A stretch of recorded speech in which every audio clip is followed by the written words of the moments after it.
కాకినాడ జిల్లా పిఠాపురం నియోజకవర్గంలో భారత రాజ్యాంగ నిర్మాత డాక్టర్ బిఆర్ అంబేద్కర్ జయంతి వేడుకలు అమరానంటే జనసేన పార్టీ పిఠాపురం పట్టణ ఇన్ఛార్జ్ వరలక్ష్మి ఆధ్వర్యంలో వివిధ వార్డుల్లో అంబేద్కర్ విగ్రహాలకు పూలమాలలు వేసి ఘనంగా నివాళులర్పించారు. ప్రపంచంలోనే అత్యుత్తమ రాజ్యాంగాన్ని భారత్కు అందించిన మహనీయుడు అంబేద్కర్ అన్నారు.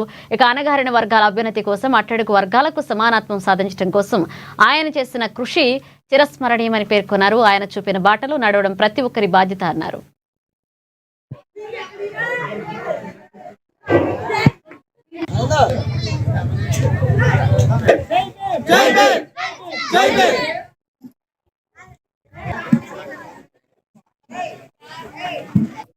అంబేద్కర్ మనకి ఇది 135వ జయంత్యుత్సవాలు జరుపుకుంటున్నాం. ఆయన మహారాష్ట్రలో పుట్టారు. నిమ్మకులంలో పుట్టినా సరే ఆయన తన స్వశక్తితో పైకెత్తి మన అతిపెద్ద ప్రజాస్వామ్యమైన భారత రాజ్యాంగాన్ని రచించే స్థాయికి ఆయన ఎదిగారు. ఆయన ఎంత గొప్ప వ్యక్తిగా ఎదిగారంటే పలు దేశాల్లో పర్యటించి అన్ని దేశాల రాజ్యాంగాల్ని పరిశీలించి మన ఇండియాకి ఎలాంటి రాజ్యాంగం అయితే ప్రతి వాళ్ళు కూడా ఆమోదం తెలుపుతారో అన్న విధంగా దాన్ని రచించి అప్పటి ప్రజలందరి మన్నలను పొందారండి.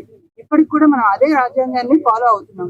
ఎందుకంటే ఆయన ప్రతి ఒక్కరికి సంబంధించిన విషయాన్ని టచ్ చేస్తూ ఆ రాజ్యాంగాన్ని రచించారు. ప్రతి ఒక్కరికి కూడా అన్ని రకాల హక్కులు ఉండాలని, అన్ని రకాలుగా వాళ్ళు అభివృద్ధి చెందాలని ఆయన కలగన్నారు. ఆ కళను సాకారం చేసుకునే దిశలోనే ఆయన ప్రయత్నం చేశారు. మనకి ఈ రాజ్యాంగాన్ని అందించారు. అలాంటి మహోన్నత వ్యక్తి పుట్టినరోజు ఈ జయంతి